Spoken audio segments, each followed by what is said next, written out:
Random House Audio presents The Blue Notebook by James A. Levine. Read for you by Meera Simhan.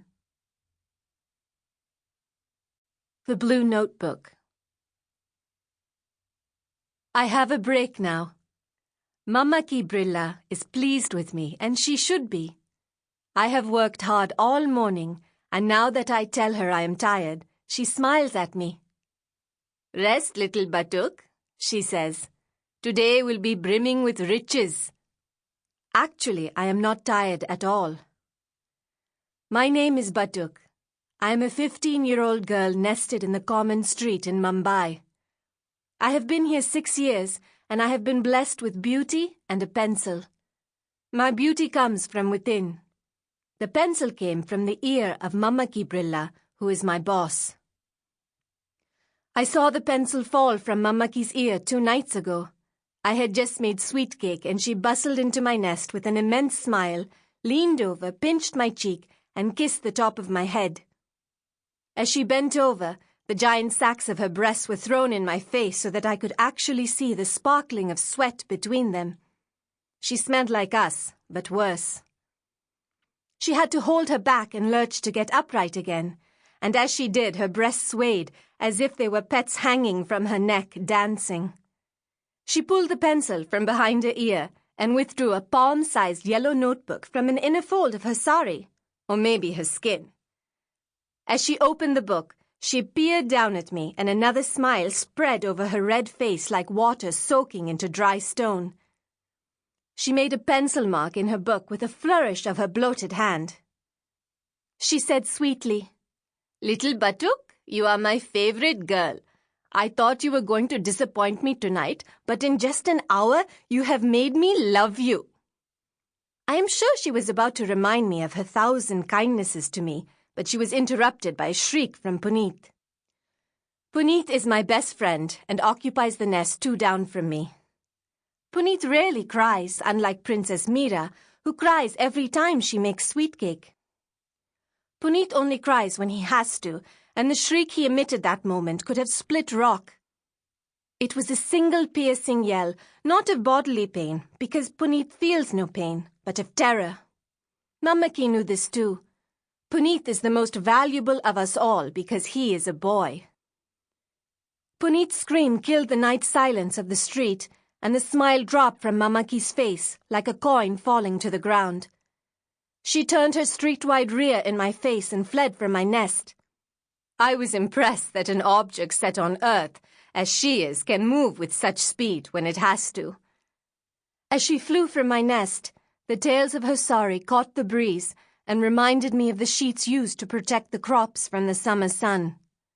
That is when the pencil slipped from behind Mama ki's ear, lubricated by her unique brand of body oil.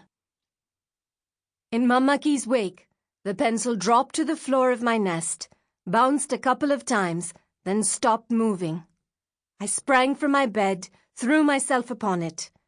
The pencil was mine by divine decree. I lay upon the small object, silent and motionless. My mind went back to when I was a little girl in Dripajil, my home village. I would perch on a rock in the sun, sometimes for hours, even in the heat of midday, and imagine myself melting into the rock. Eventually, from between the rocks or through the grass, would scamper a little lizard. With its quick, tight movements, it would look around and see nothing moving and feel safe. The lizard would relax and sun itself below my rock or sometimes even on it. I would not move, even if it sat right next to me. I would control my breathing and melt deeper into the rock until I became stone. I used my mind to control the mind of the lizard. I would speak soothingly to the lizard through the upper air. "Relax, little lizard. You will soon be mine." You can look upward and see a raindrop that is destined to hit you. You see it, you know it is falling even faster, and you know it will hit you, but you cannot escape it. So it was for the lizard. As I sprang upon the lizard, we might lock eyes for a hair of a moment. Then I would land on it, sometimes with so much force that I would kill it, if so, such was its fate. As I lay on the stone floor of my nest, I had a pencil, because that too was fate. I got off the floor, climbed onto my throne, lay down with the pencil under my belly, and fell asleep.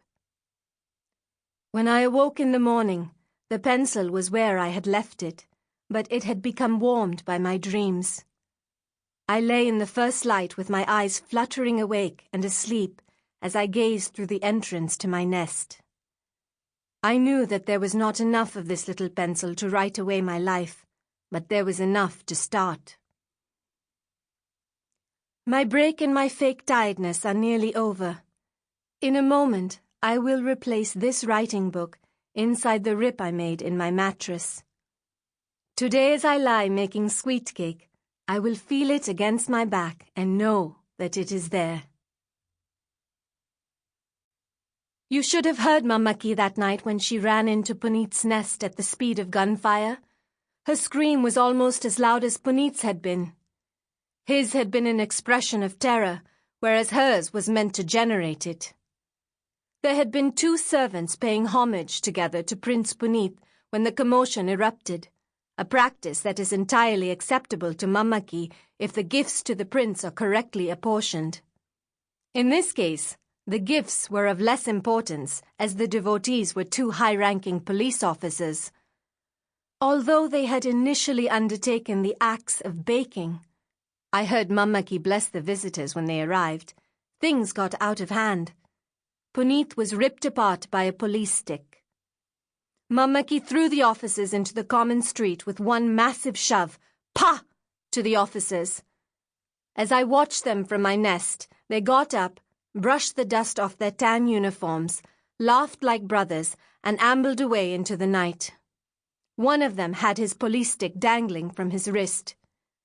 Puneet fell to the ground from it, drip, drip, drip, as if the earth needed to feed on Puneet, just as they had done. Forgive me, please, for I am being dramatic. This is not only because Puneet is my beloved, but also because I have a sense of drama.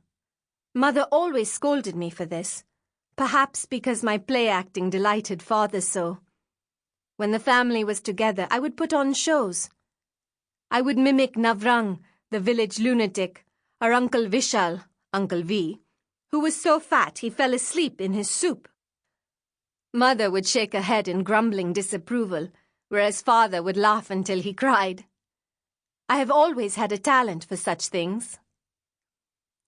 As a reward for my drama, father would take me into his arms and, if I begged him, he would tell me the story of the silver-eyed leopard. Every rendition had different embellishments, and the story could last for hours, depending on how tired father was or whether I fell asleep. I loved my story. On some nights, I would pretend to be asleep when mother walked through the bedroom filled with my brothers, sisters, and cousins. If I was still awake when father returned from the fields, and from the woman with the lavender scent, I would rush to him, fold myself in his lap, and beg him to tell me my story. "Not tonight, Batuk," he would often say as I cuddled into him and felt the vibration in his chest as he spoke. 20 minutes or so later, as he brushed the last rice off his mouth, he would invariably give in and start telling me the story to my whoops of delight. You see, I was always father's silver-eyed leopard. Puneet has been ill, but Mamaki says he's recovering. Between baking classes, I call to him 2 nests down and he calls back.